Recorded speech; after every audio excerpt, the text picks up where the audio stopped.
Boa noite, bom dia, boa tarde para quem vai assistir em um outro horário essa live. Sejam todos muito bem-vindos. Vamos aguardar o pessoal começar a chegar. Enquanto isso, eu vou falando para vocês a respeito de alguns recadinhos, né? Deixa eu baixar um pouquinho aqui a música. Então, é o seguinte, hoje à noite a gente vai estar falando aqui com o Edmar Silva. Ele daqui um pouquinho ele está chegando. Bem-vindo, Jorge, boa noite. Tá ok o som? Tá legal? Tá dando para me ouvir bem? Depois você me dá o retorno aí, tá? Então, eu gostaria também de convidá-los para que vocês acompanhem o canal e se inscrevam, se assim vocês sentirem, de seguir o Sementes de Luz com Dilma Oliveira, que é o meu canal no YouTube, onde eu coloco todas as lives que eu realizo aqui no Instagram. Tá ótimo, então, obrigada. E a partir da semana que vem eu vou começar com a série de lives no YouTube, tá? Então sintam-se convidados, eu colocarei aqui para vocês, eu faço a postagem, então fica tranquilo que eu aviso, tá bom? Sejam todos muito bem-vindos, gratidão já inicialmente por estarem aqui, por nos permitirem, né, poder fazer esse trabalho. Meu convidado já chegou e eu já vou chamá-lo aqui para a gente aproveitar o máximo que a gente consegue. Deixa eu ver aqui. Pronto, entrou. Boa noite. Deixa eu tirar aqui a música para não atrapalhar. Seja muito bem-vindo. Olá, Dilma. Boa noite. Tudo bom? Tudo e contigo?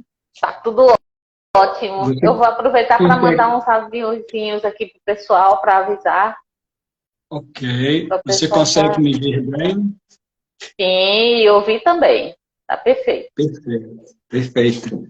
Estou muito contente, viu? Muito feliz mesmo você estar aqui comigo, para a gente bater esse papo. Ok, eu é que agradeço. Agradeço pela essa partilha. Também foi uma felicidade aqui aceitar o seu convite, né? Nós trocamos aqui algumas palavras. E eu acho que faz todo sentido trocar 2 dedos de conversas aqui com você, no sentido para partilhar aqui os nossos saberes, né? O nosso conhecimento. E já vi que você também é uma pessoa de profundo conhecimento sobre os temas. E olha, parabéns pelo seu trabalho. Obrigada. Muito obrigada. Pessoal, o Edmar tem um trabalho belíssimo em Portugal, tá? Eu estou acompanhando, super indico, tem blogs, então a gente vai deixar. Entrem no Instagram dele, lá você vai ter o acesso aos links para vocês seguirem, porque é um trabalho muito lindo, Edmar. Parabéns mesmo, eu sou assim, virei fã. E tem também o livro, a gente vai falar no decorrer da live, a gente vai falar sobre tudo. Ok. Agora, eu gostaria de pedir para você, para que você se apresentasse para o pessoal. Quem é o Edmar? Fala aí para a gente. Ok, então vou falar um bocadinho, né? Eu acho que, na verdade, eu tenho dificuldade de definir quem é o Edmar, né? Pelo aquilo que ele faz ou pelo aquilo que ele é, né? Mas no mundo dos mortais, podemos dizer que o Edmar nasceu em Governador Valadares, é de Minas Gerais, Belo Horizonte, viveu muito tempo em Belo Horizonte. Em 2007, veio cá para Portugal, depois de ter algumas conquistas aí no Brasil, né? Trabalhar na área, na doutrina espírita, trabalhar como assistente social, como diretor do DAPS, da Aliança, diretor do DAPS, que é Departamento de Assistência e Promoção Social do Movimento Espírita.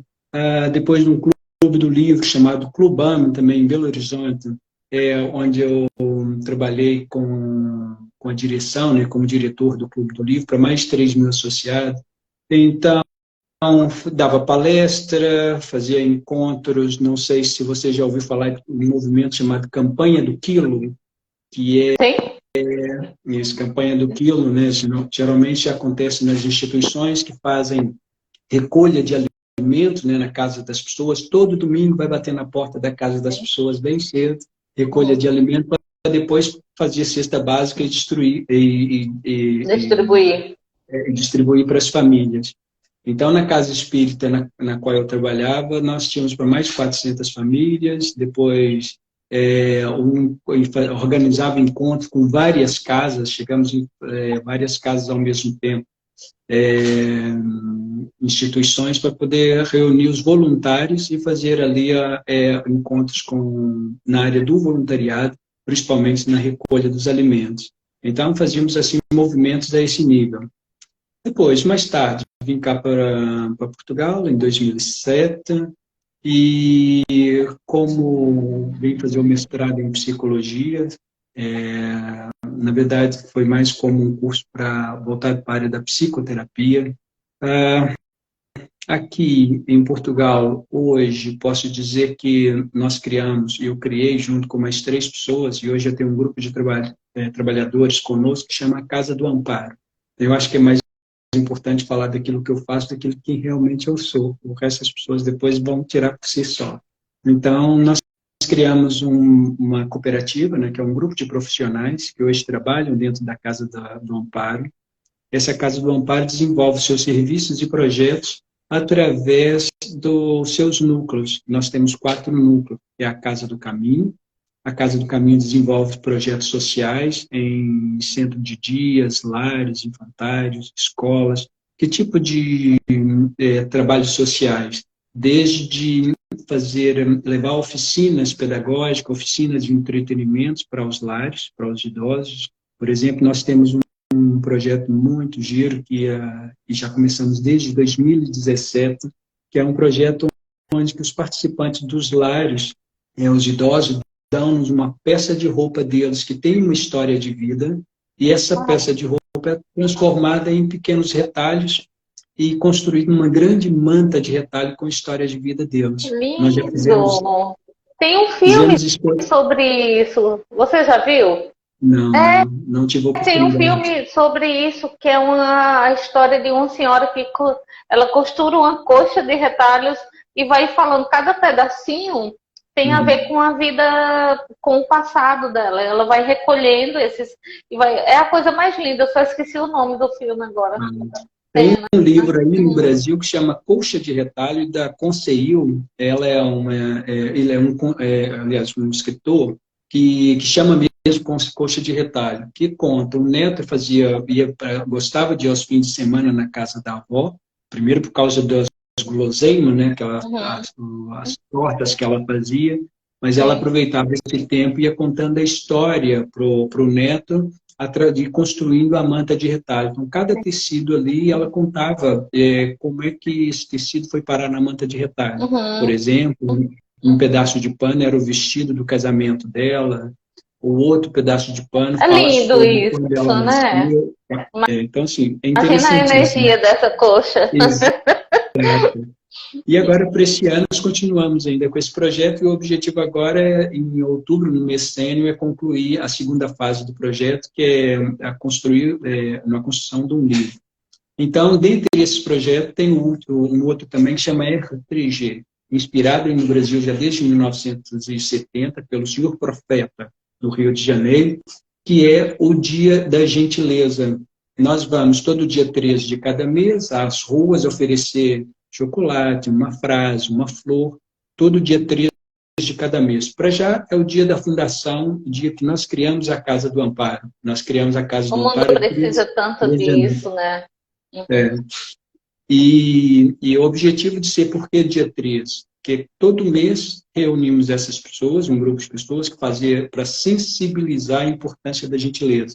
E no Dia Mundial da Gentileza, que é dia 13 de novembro, então reunimos um máximo de pessoas, para ir umas 400 pessoas, para ir para as ruas e distribuir pequenas prendas e mimos para mostrar às pessoas sobre o que é gentileza. Esse é um dos primeiros núcleos da Casa do Amparo. O segundo núcleo é um núcleo sênior, que é voltado mesmo para fazer animação e oficinas de leituras e contos para os idosos.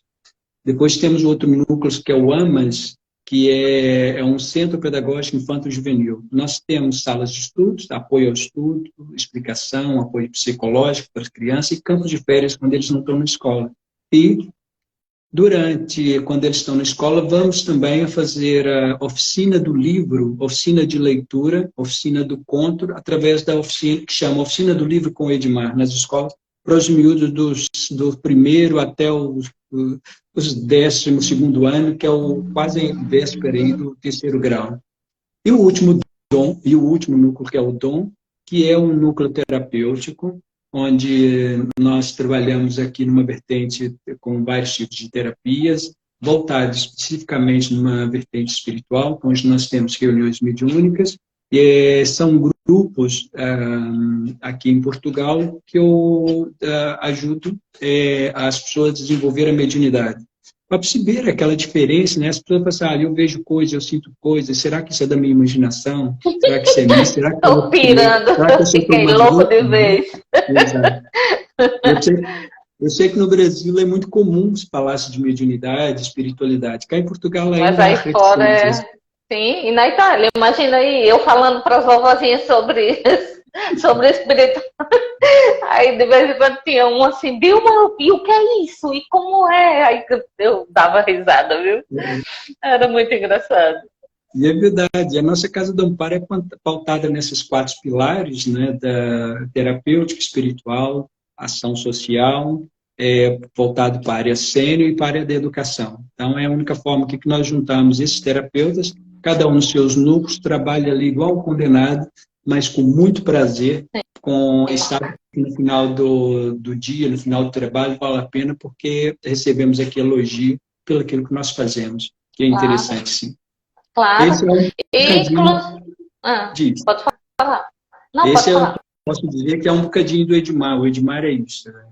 Então, a minha formação, sou assistente social, como diz no Brasil, cá em Portugal é o serviço social, mestrado em psicologia clínica, e depois tem várias formações na área da promoção da leitura, o PNL, técnicas de regressão, de terapia de vida passada, enfim. Então, por isso que eu não sei definir quem é o Edmar. Lá no meu Instagram,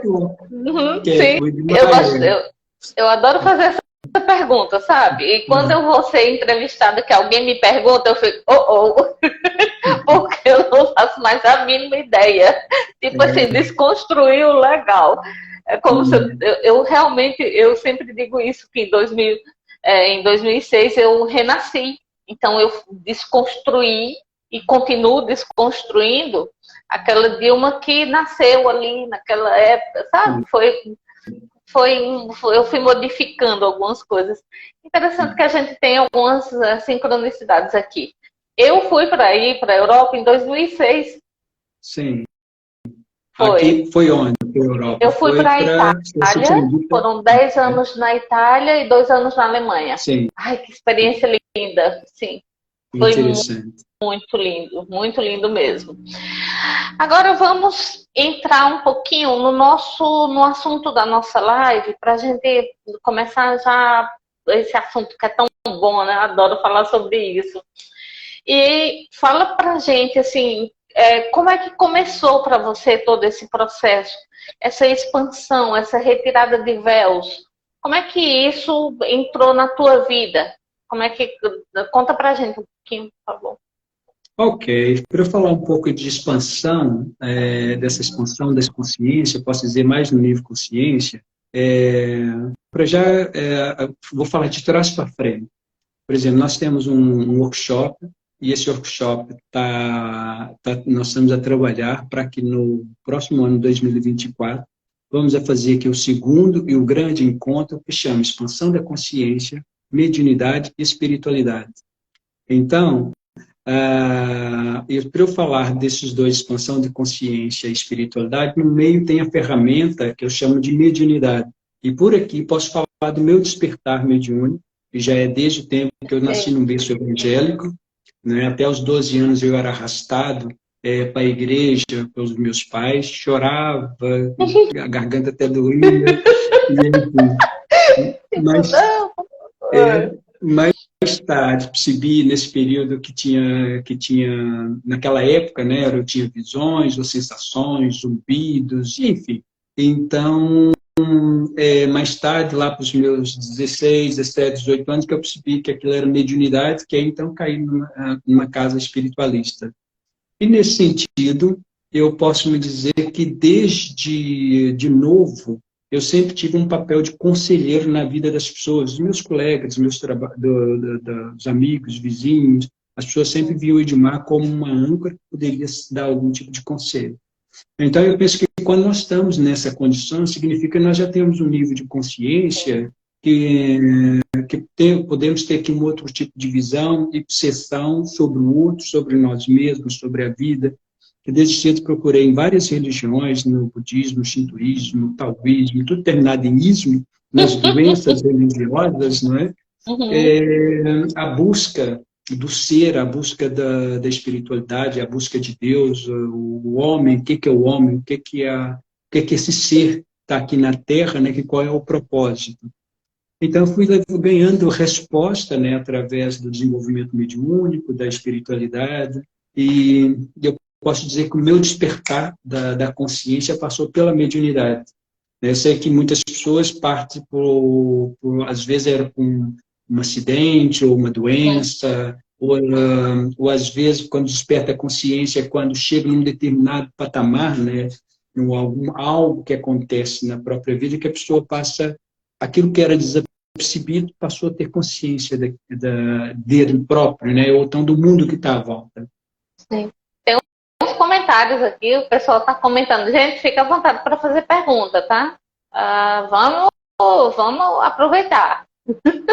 A Priscila, do Bosque Sagrado, uma grande amiga que tem um canal belíssimo no YouTube, que inclusive hoje à noite, logo mais às 20 horas, vai ter uma live de comemoração de 5 anos do canal.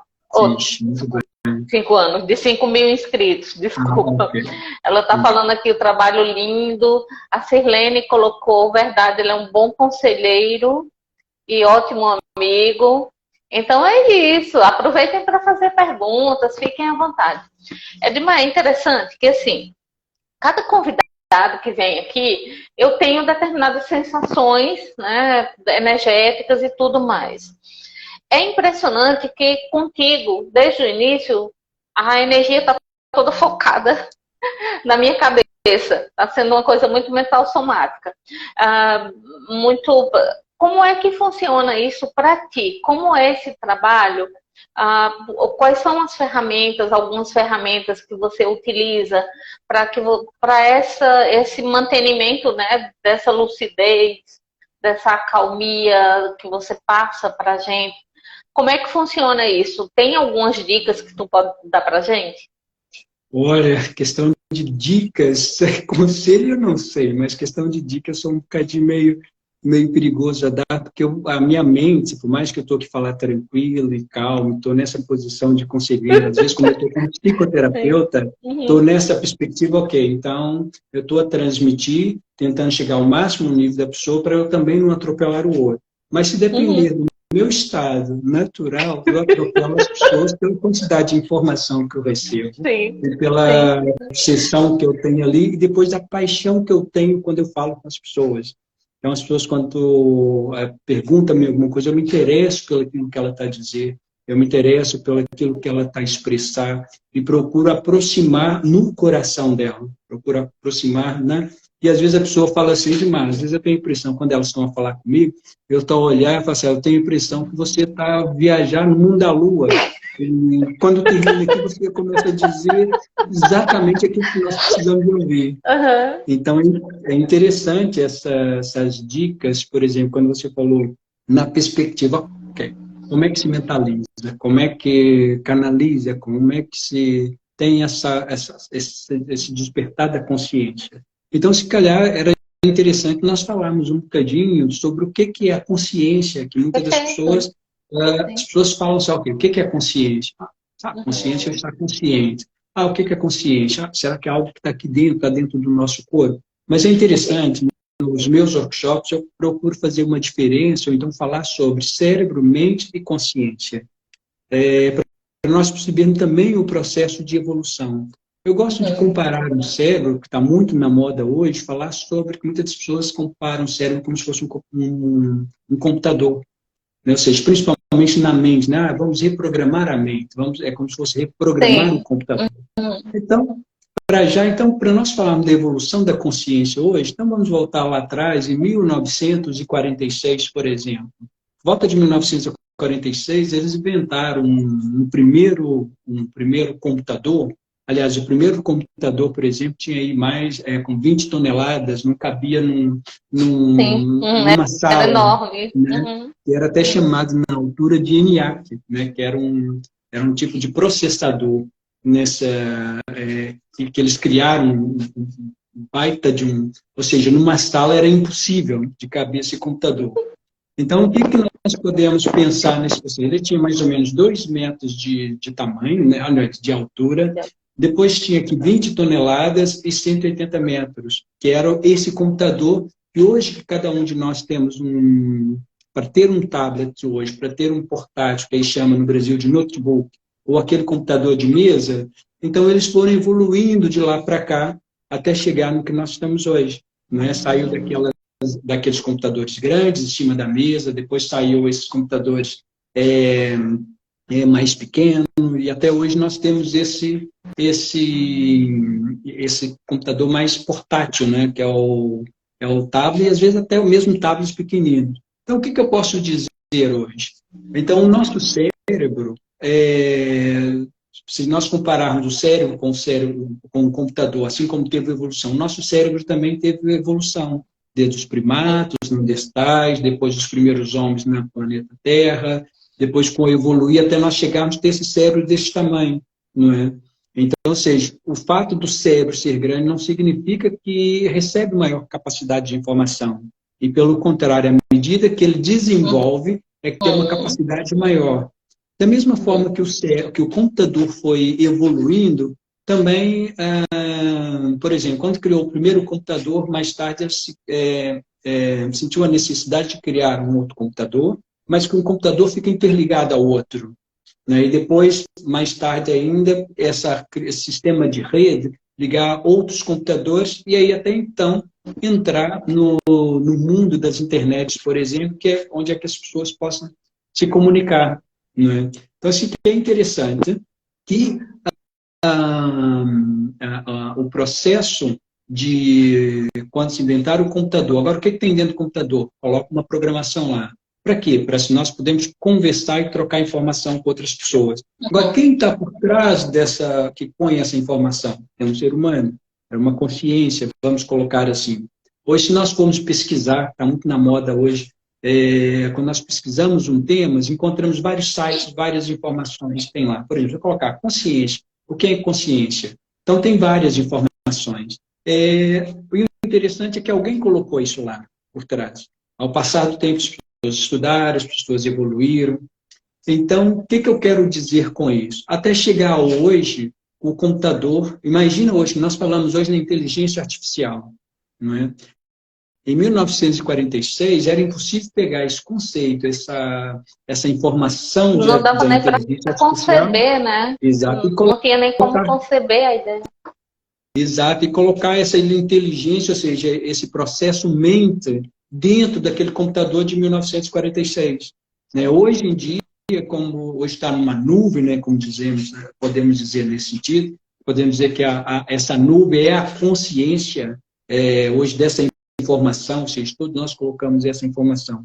E às vezes eu gosto de comparar a consciência com isso. Eu estou falando contigo agora, e algumas pessoas estão nos ver agora nesse momento de consciência para consciência.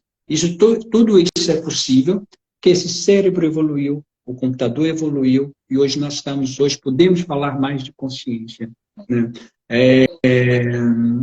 Há uma questão muito simples, que quando nós falamos de consciência, guerra, 100 anos, 200, 300 anos atrás, era até comum, quando se falava em guerra, se você tinha mais pessoas a apoiar a guerra, porque o sentido da guerra, aquela questão do empoderamento, significava, às vezes, sinal de posse perante o outro, e hoje, quando se fala em guerra, já às vezes fica meio a meio, ou às vezes tem mais pessoas, mas espera aí, não.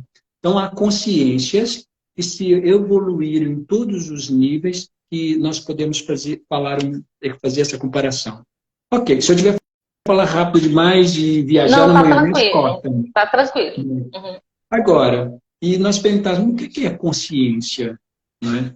Por exemplo, se eu pedir agora às pessoas que estão nos ouvindo neste momento, pensar hoje, a hora que ele acordou, qual foi o pensamento que ele teve? As pessoas que estão nos vendo agora, qual é o pensamento?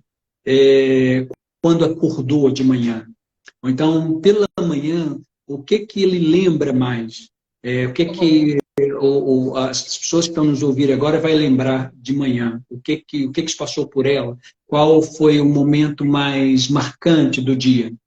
Então, a partir do momento, mesmo agora que nós estamos a falar, e nós convidamos essa pessoa, as pessoas para poder pensar no amanhã, ou seja, como acordou, já eu sei, saiu agora, deixou o corpo no piloto automático e automaticamente, isso que nós chamamos de mente como veículo, foi buscar essa consciência lá quando acordou, teve o primeiro pensamento, isso. Agora, ok, isso é um processo mental. Se eu quiser trazer essa consciência psicológica, que nós podemos chamar hoje a consciência física, que nós estamos aqui agora, neste momento, a falar um com o outro, estamos no mesmo tempo.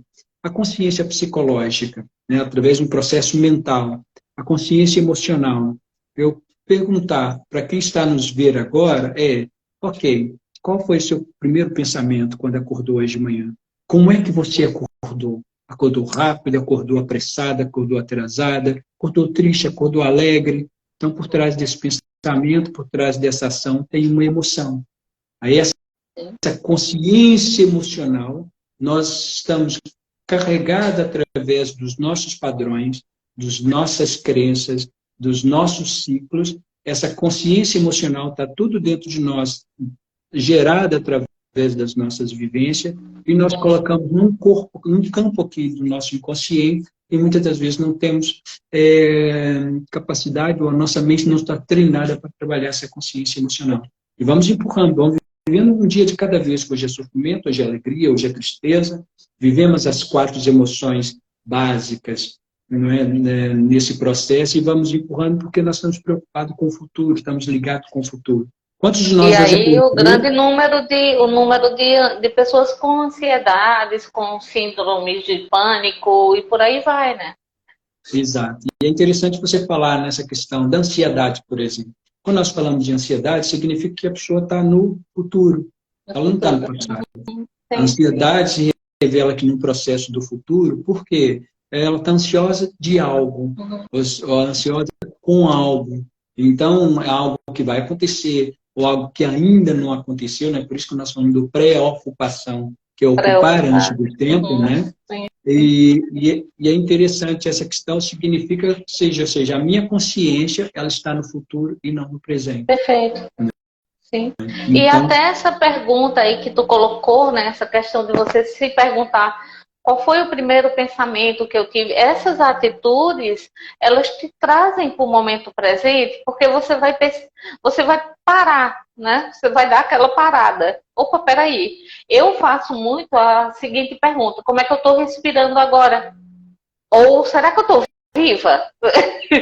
De vez em quando eu faço essas perguntas, me ajudam muito a trazer essa consciência para o momento. Isso é interessante. Aí, ou seja, se nós tivermos um determinado momento, por exemplo, um exercício que está de manhã, ok, acordei. Então, muitas pessoas, principalmente aquelas pessoas que têm o hábito de sonhar, que às vezes acordam e não sabem ainda se está a sonhar, se está a dormir, que as sensações que traz lá do sonho é tão viva que a pessoa às vezes não sabe onde é que está. Momentaneamente perde ali a consciência. Mas é interessante quando você faz essa pergunta, né? Será que eu estou vivo? Ou seja, eu estou buscando a minha memória, a minha consciência física, para tocar no meu corpo, saber, ok, eu estou vivo, eu estou cá. Estou nesse momento presente que esse espírito, alma, consciência, seja daquilo que nós chamamos, né, está a movimentar esse corpo nesse momento presente. E muitas das vezes, essa questão de estar no futuro, não é? Ou seja, Quando nós estamos no passado por alguma marca, algum trauma, alguma lembrança boa ou má, ou seja o que for, seja qual dela que nós tivermos, ou seja, a consciência ela está fora do tempo. A consciência ela pode navegar no presente, o passado, o futuro, como as pessoas estão. Existe um versículo bíblico, né? Onde é que está o seu coração, está o seu tesouro, onde é que está o seu tesouro, aí está o seu coração, qualquer coisa nesse sentido. Então, onde é que eu estou nesse momento, né, nesse momento consciente, quer seja, às vezes nós estamos a falar aqui, e à medida que nós estamos a falar, pode despertar pensamentos, emoções, imagens, e essas imagens, pensamentos e emoções levam as pessoas para aquele estado de consciência. Por isso, quando nós falamos no estado da hipnose, por exemplo, né, que é o estado alterado da consciência, ou seja, a consciência está alterada no termo tempo, não de espaço. Não é? Quando nós falamos em termos de tempo. Mas é possível, sim, nós trabalharmos a questão do estar consciente. Né? Ou seja, o consciente, uma das perguntas uma da técnica que nos ajuda muito ok, onde é que eu estou? O que eu estou a fazer, né, neste momento? Muitas das vezes nós estamos mecanizados, por exemplo, no caso quando nós estamos a conduzir um carro.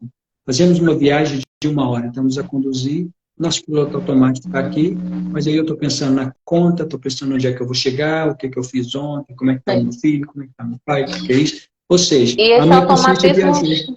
Sim, esse automatismo chega a ser perigoso, porque você perde a noção muitas vezes. Você já sei dirigir, faço com os pés nas costas, e aí você entra nisso. Por isso que a vida, ela sempre nos surpreende, porque a gente não está, né? Nós não estamos preparados para isso. A gente está você vai no piloto automático, então quando acontece determinadas coisas, você entra em tilt totalmente, assim, você fica desesperado sem saber o que fazer, né? E tem uma coisa em relação a isso aí, que eu gosto muito do Horácio Frazão. Você me falou que levou, né, ele para Portugal. Né?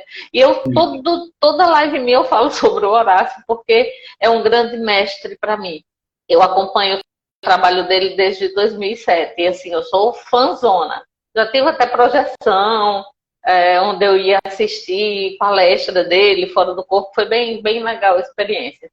E uma das coisas que o Horácio fala e que eu trago para mim é o seguinte, é a seguinte pergunta. Por exemplo, quando eu estou nas minhas mentorias, aí eu faço determinada pergunta, a pessoa vai dar, mas eu estou consciente disso? Eu digo, peraí, você tem consciência ou você está consciente? Porque é totalmente diferente. Se você for observar direitinho, uma coisa é totalmente diferente da outra. Eu sei que isso aqui me faz mal, mas eu utilizo isso aqui de qualquer forma. Eu coloco para dentro do meu corpo, mesmo sabendo que me faz mal. Então, será que você está realmente consciente que aquilo faz mal? Né? Então, são perguntas bem interessantes, bem pontuais. Mas deixa eu te perguntar uma coisa. Pode falar. Isso, né? Você ia falar essa alguma questão coisa? da consciência, e você citou o Horácio, que nós trouxemos cá o ano passado, e ele tem também estudos muito bem fundamentados dentro da escala de Alckmin, que é a escala das emoções. Das emoções. Né? Por exemplo, quando você falou assim, eu estou consciente, a diferença é eu ter consciência, eu tenho consciência, eu estou consciente, ou seja, significa que eu sou consciente. Né? Daqui a pouquinho nós podemos falar de alguns sintomas, né, dessa questão do nível de consciência. Sim. Né? Sim, claro. Então, agora, por exemplo, vamos pegar a pessoa que está triste. Então, ela tem consciência que ela está triste, mas muitas das vezes ela não sabe por que ela está triste. Que a tristeza pode estar remontada, que é um sentimento derivado da emoção. Né? Então, quando é o sentimento? E muitas das pessoas também fazem diferença do que é emoção. Aliás, não conseguem fazer a diferença de emoção e sentimento. E sentimento, acho que é a mesma coisa, né? Exato, que a emoção vem de dentro para fora, que todos nós temos, até os animais têm, e o sentimento vem de fora para dentro. Né? Tudo aquilo que é provocado de fora para dentro, ou seja, algo bateu em nós, e aqui mexeu com o nosso ego, mexeu com a nossa alma, mexeu com nossas emoções, ela pode transformar-se em, por exemplo, alguém me xingou, então ficou com raiva. Então, a raiva pode ser aqui, mexeu no botãozinho lá da emoção, mas a partir do momento que eu viro ódio, perseguição e aquela coisa toda, poderá ser sentimento. Agora, de onde é que vem tudo isso? Eu estar consciente. Eu sei que eu estou triste, eu sou triste. Por quê? E muitas das vezes, o desafio é, dentro da escala de Alckmin, por exemplo, das emoções, eu perceber os níveis de emoções, ou seja, eu saber onde é que, qual é a causa dessa tristeza, de onde que veio essa tristeza. Que aí, muitas das vezes, essa tristeza não está só em mim porque eu estou descontente com a minha vida que estou hoje, Sim. mas sim toda a construção, todas as ações que me construiu, que ajudou a ser quem eu sou hoje, que aí permite que eu continue a sentir triste. E isso, quando eu começo a fazer esse estudo, eu vou perceber, ok, como é que eu era na infância? Quem são os meus pais? Quem são os meios, quais são os meios que favoreceram, que mantêm, que está lá esse padrãozinho, que está lá essa crença instalada em mim que alimenta a minha tristeza. O Bruce Lipton, no livro Biologia da Crença, vem Eu tenho ajudando esse a livro, trabalhar adoro. É muito essa maravilhoso. questão. Sim, sim. Tem uma coisa em relação a isso que eu acho muito interessante aqui pontuar também, que é o seguinte. Quando as pessoas, quando acontece isso, você tá triste, hoje em dia virou modismo, estou depressivo. Senti uma tristeza, estou com depressão. Não, cara, você tá triste. Você não tá depressivo, você tá triste. Começa a dar nomes, começa a compreender o que você está sentindo, qual é a sua emoção naquele momento. O autoconhecimento é a melhor ferramenta que existe. Justamente para isso, para que você identifique tudo isso, né?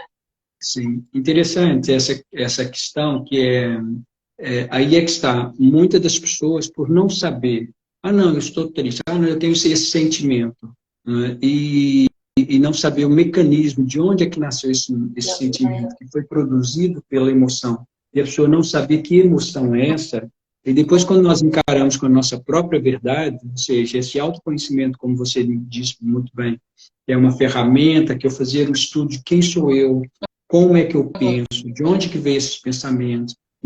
Esses pensamentos vieram por exemplo, dos meus familiares, de uma amiga, ou de alguém que disse alguma coisa que marcou e cristalizou e está lá como âncora. E eu vou alimentando isso e não tenho capacidade, muitas das vezes, de entender isso.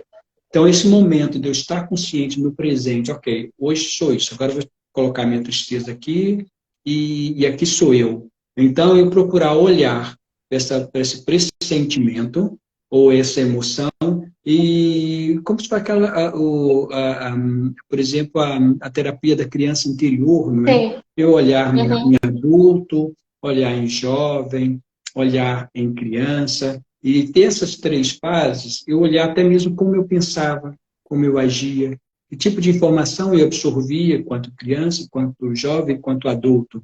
Então, muitas das vezes eu vou perceber, dentro desses padrões, há um ciclo. De acordo com Maxwell Maltz, que eu gosto de dizer muito, que ele trabalha muito sobre o centênio, sobre os ciclos, ele diz isso, que muitas das vezes eu fiquei triste hoje, ou se eu estou no estado depressivo, como você disse muito bem, não é uma coisa só, não é essa coisa momentânea que está aqui, isso é só uma gota d'água que está para fora. A gota d'água que espirrou para fora, então, olha, eu estou triste. Agora, a diferença entre eu estou triste, eu estou depressivo, muitas pessoas confundem muito bem que, atenção, que depressão, ela é um quadro sério e, muitas das vezes, A nível precisa hormonal, de né? medicação. Exato. Sim, nível Precisa de hormonal medicação. mesmo. Exato. Todo o nosso corpo biológico corresponde, né, e alimenta, né, nesse sentido que muitas das vezes as pessoas não conseguem sair. Por exemplo, só o fato dela ser um peixe fora d'água, uma ovelha negra, e ela não aceitar essa realidade. O fato dela não aceitar essa realidade, muitas das vezes aqui, vai causando isso de tristeza e confunde-se com a depressão em si. Mas justamente... pode continuar, desculpa. Pode dizer. Não, é porque eu estava lembrando aqui, porque assim, essa questão da depressão, por exemplo, né? Nós estamos falando aqui no meu canal, eu sempre gosto de trazer essas questões também para o lado espiritual, tá? da coisa. Uhum. Nós estamos falando aqui dessa parte física, dessa parte intrafísica. E sem falar que, ao perceber tudo isso, ao se estudar, se autoconhecer, você vai perceber coisas que são suas, ou quando, por exemplo, você está sendo pensada. Eu gosto de falar assim, dessa forma. Então, essas influências extrafísicas, elas também estão aí.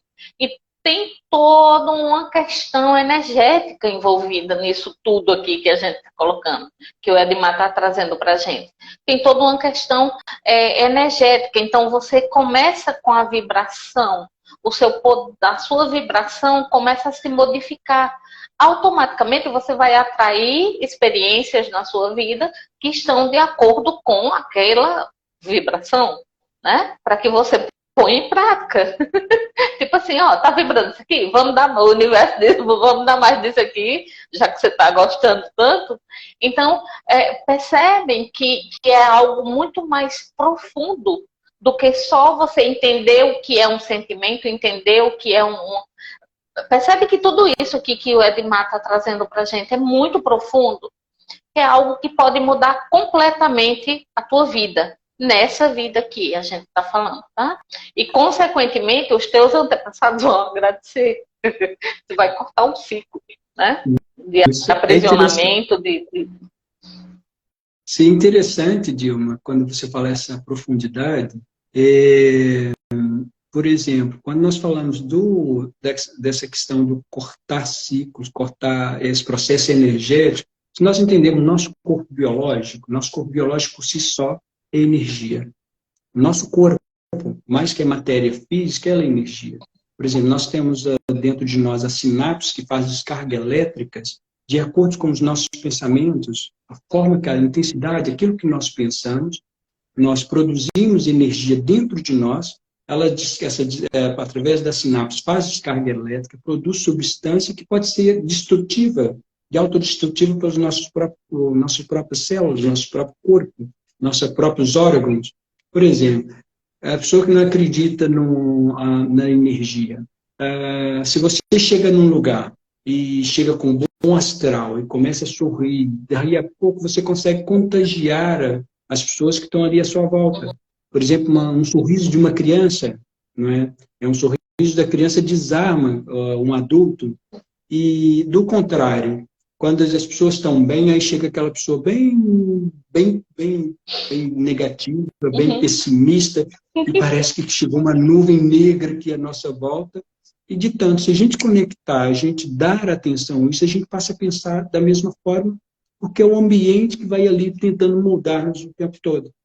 Que é aqui que o Bruce traz essa questão desse nível de consciência, o que está aqui na nossa volta e qual é a capacidade que eu tenho para poder mudar essa realidade. Passa o primeiro ponto aqui passa o primeiro ponto que é mudar a nossa forma de pensar. Por exemplo, a maioria dos nossos pensamentos são lixos. 95% só nós fazemos hoje. Quais são os tipos de pensamentos que nós tivemos hoje? Se cada pensamento atrai uma energia, que cada pensamento emite uma energia, quais pensamentos nós tivemos hoje? Quantos pensamentos positivos nós tivemos? Quantos pensamentos negativos nós tivemos? Outra, quais são as ações do outro hoje, só no dia de hoje, impactou dentro de mim? Tristeza, alegria, mágoa, raiva. Não é? Então, tudo isso, essas emoções vibram em outra frequência, que vibram e transportam-nos para outras frequências, que aí automaticamente nós vamos atraindo essa carga. Por exemplo, tanto pensamento, não sei se você já ouviu falar, que diz que 10 mentiras contadas, bem contadas, passa a ser uma verdade. Sim, muitas sim. das vezes, o outro passa reproduzindo por aí como se fosse mesmo. Então, a descoberta desse autoconhecimento e ter consciência daquilo que nós estamos a produzir, o impacto que está a causar no outro e aquilo que ela está produzindo impacta em nós, é importante nós criarmos aqui essa barreira. E o nível de consciência, como você me perguntou agora há pouco, né, o que pode se fazer? Né? Ponto número 1 é poder de escolha.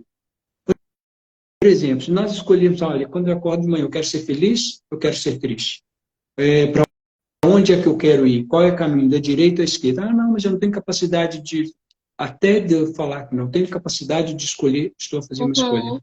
Isso são níveis de consciência, subconsciência das decisões no processo da escolha. Então, aqui é interessante, se as pessoas que estão nos ouvindo agora, fazer um teste, seja qualquer coisa, faz um teste e toma uma decisão, seja qual a decisão que for, seja uma escolha que for. Por exemplo, eu gosto de brincar muito com as pessoas quando está naquele processo de, eu tenho dúvida, qual carro que eu vou comprar? Né? Então, quando decide o carro que ele quer comprar com aquela marca, com aquela cor, ele passa a só ver essa cor, passa a só ver esse carro.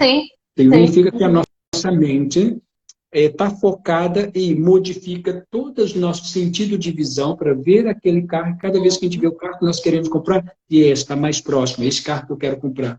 E mantamos de energia positiva, não é, nesse processo, para a gente perceber que as nossas palavras, nossas ações, elas conscientes ou não, provocam esse impacto em nós e no outro. Sim.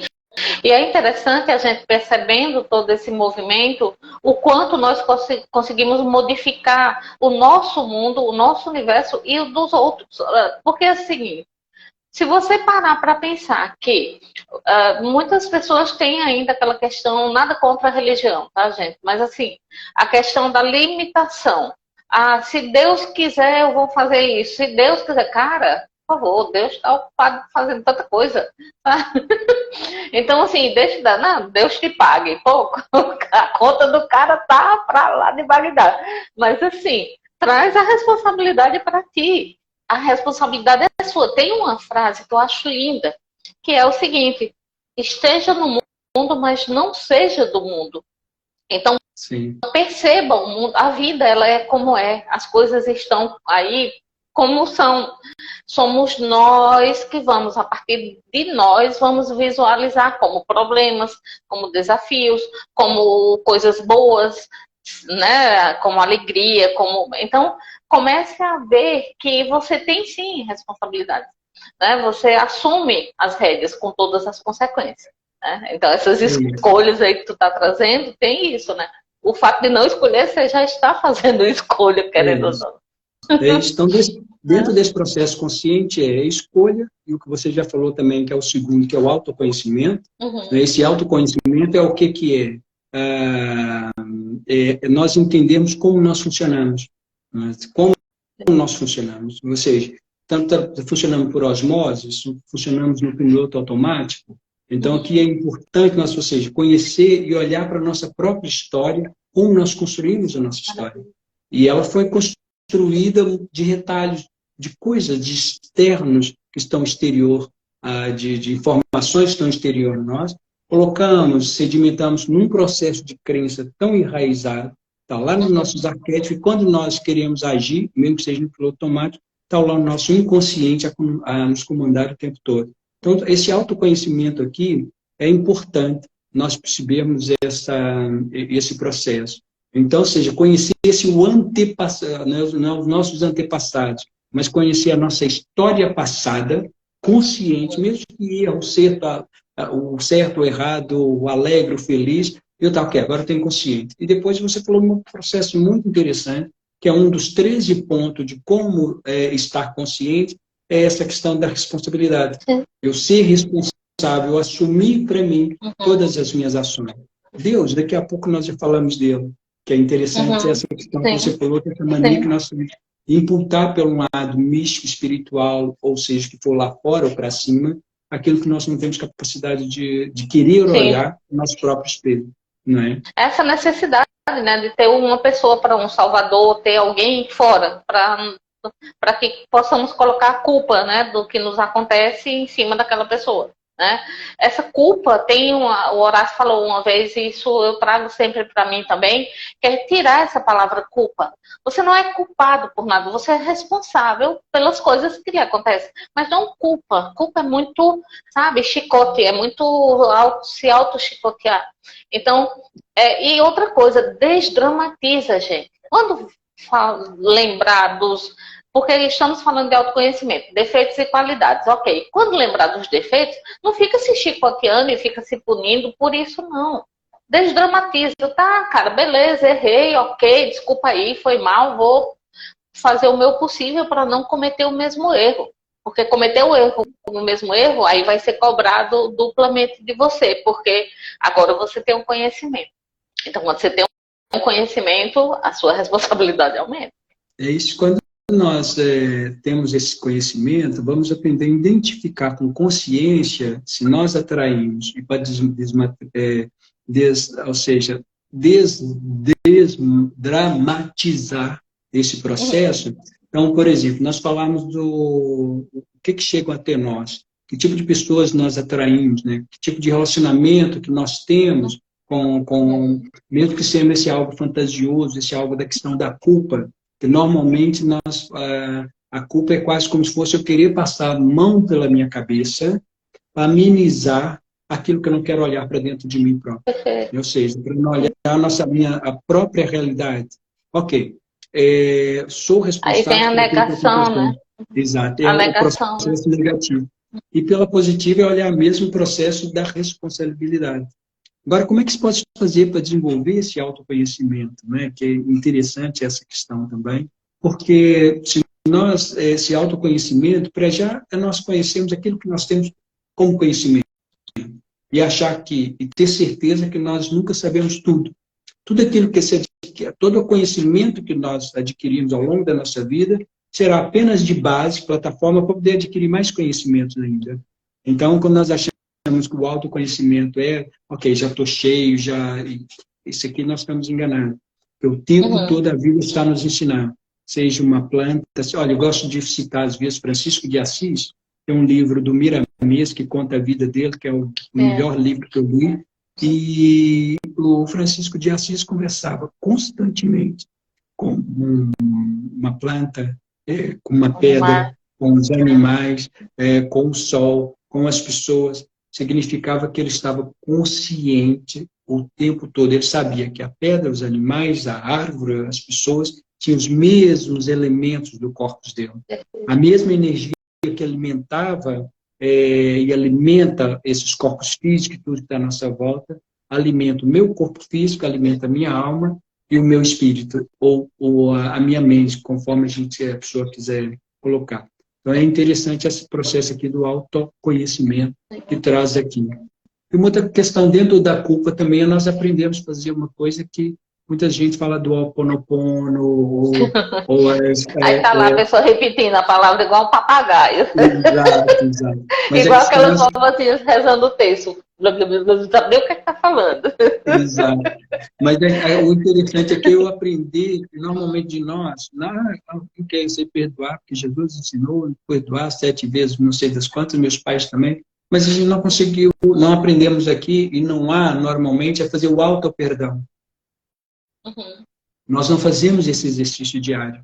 Esse auto-perdão ajuda-nos a livrar, a conhecer as nossas ações e assumir, ter essa atitude de responsável e não de culpável. Vamos colocar assim no português bem mal falado. Então, assim, é interessante, quando nós falamos do auto-perdão, é ter uma relação comigo próprio. Não é passar a mão para a cabeça. Essa relação comigo, ok, o que eu fiz? Qual é o impacto que isso está em mim neste momento? Como é que eu coloco isso para fora para que eu consiga ver e, ok, trabalhar o auto-perdão em cima disso e seguir.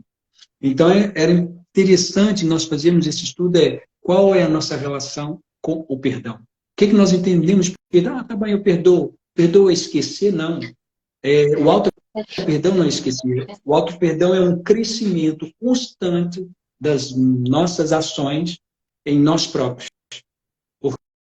Porque tudo aquilo que nós colocamos dentro de nós, que vem dos passados, através das nossas crenças, e entramos no processo da chibata, não é? Chicote. Isso, do chicote, não vai nos levar a lugar nenhum, a não ser criar mais marcas nos nossos padrões emocionais.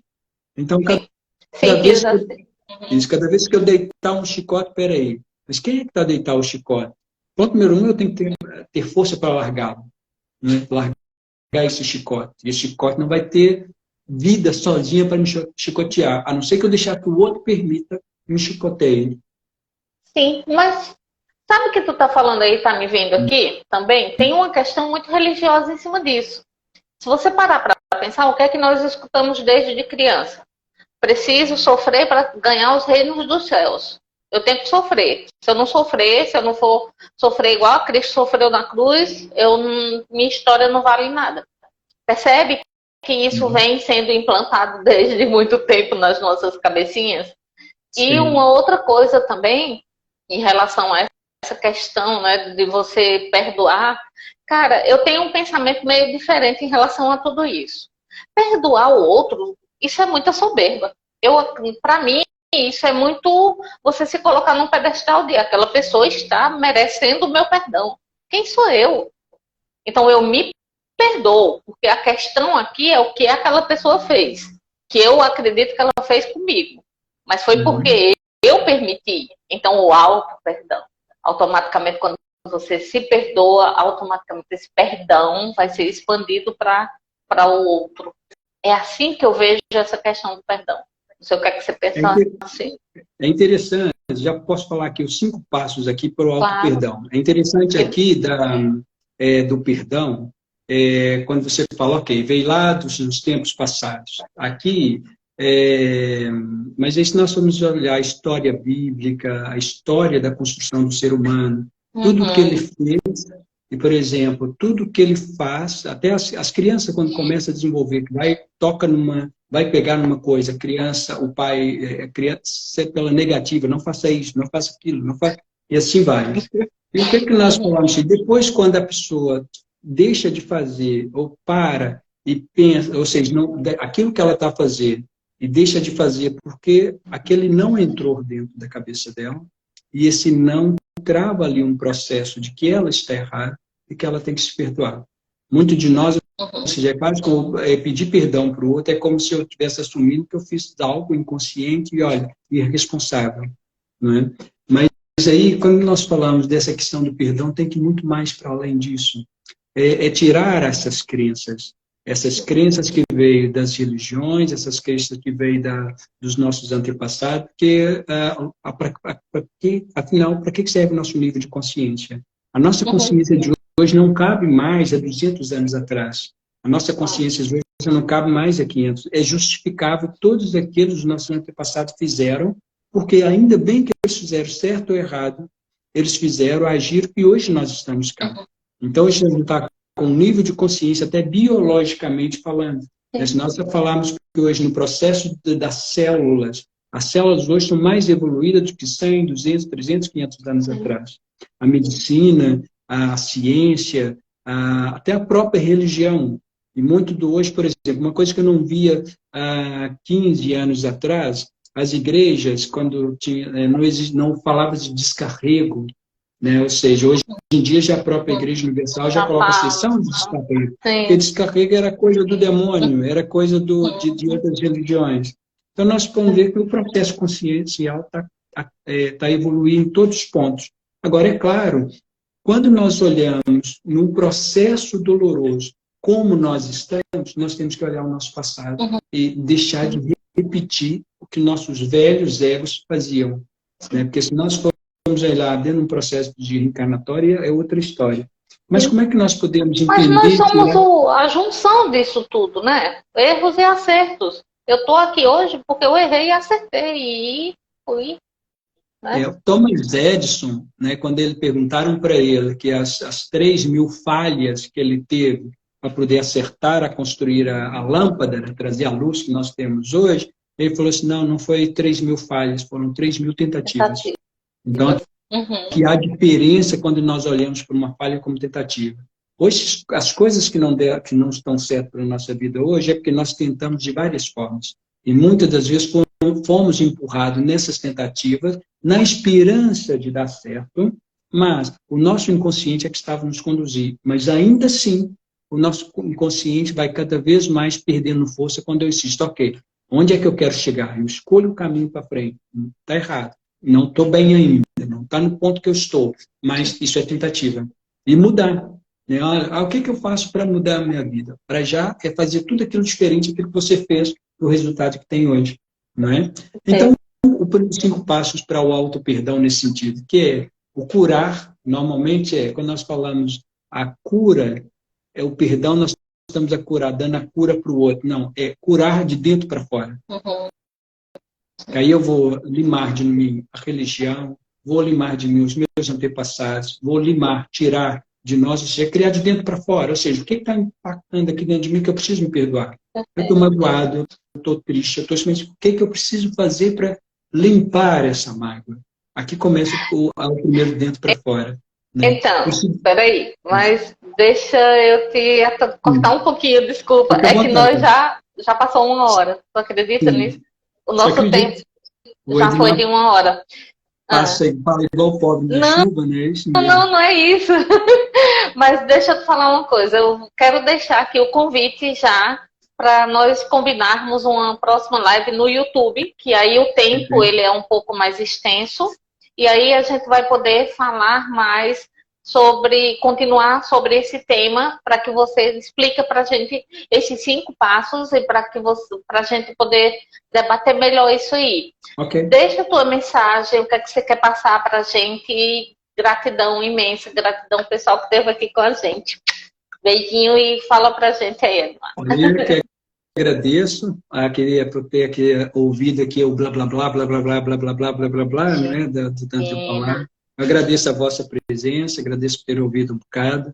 E da próxima, o que podemos fazer aqui, ou se quiser fazer até questões na própria, quando você deixar gravado, façam questões que eu vou acompanhar também, nós podemos ir respondendo. Por exemplo, esses 5 passos da autoconsciência, os 13, quais são os 13 pontos para nós estarmos mais conscientes? E aí, se fizerem questões ali, eu vou respondendo, ok? Fica aqui, a primeira dica aqui do auto-perdão é curar de fora para dentro. Depois tem mais 4 aqui, que posso ir respondendo ali com as perguntas que fizerem. E brevemente nós marcamos para o YouTube. Para o YouTube, perfeito. Que aí eu quero deixar salva essa live. Deixar aqui salva, o pessoal vai ficar no Sementes de Luz com Dilma Oliveira, a live vai ficar lá no canal, então aproveita para seguir esse moço, segue lá também a Casa do Amparo Portugal, super recomendo o trabalho, tem blogs, então busquem saber mais desse belíssimo trabalho que é desenvolvido através do nosso querido Edmar. Obrigadão. Cheiro grande. Grato. E tchau, meu povo. Tchau, tchau. Tchau.